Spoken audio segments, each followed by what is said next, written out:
علیہ السلام اسمانونو د خطلو یو ځای کې یو بنگلوري ډېر زیات ناشنا باغی کې یو چیناوا او نهر پکې پېدو هغه کې یو جیره ناستوا هغه وو کې لاس او خپلوال نبی علیہ السلام تاسو کو پرشته نه ودا کور د چا دی نو تاسو هغه سوکی چا پغه ونی پوه ته بغیر پوه نو تاسو به نه کو فرشتو ته وی دا د عمر دی سیدنا عمر رضی الله تعالی ودا د عمر کور دی بیا ډیر خوري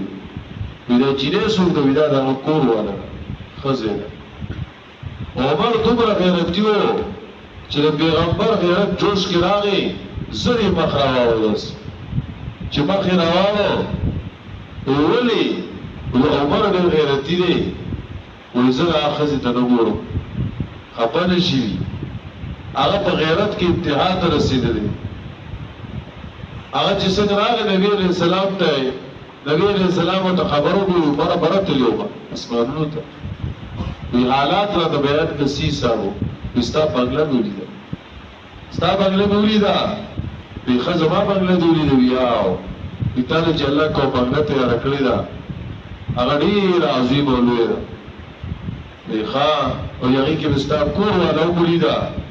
خو پرشتې نه مې تپوس وکړي چې دا څوک ده وی ما ته وایي چې دا د عمر ښځه ده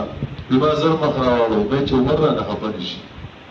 نبی علیہ السلام د دې خبرې سره د عمر د سترګو نه غټې اوښکې رالي وی د الله پیغمبره ستا په وجه به زه غیرت کې راځم ته خو امام الانبیا یې ستا په وجه باندې زه غیرت کوم دا چېرته هم نشي کېدی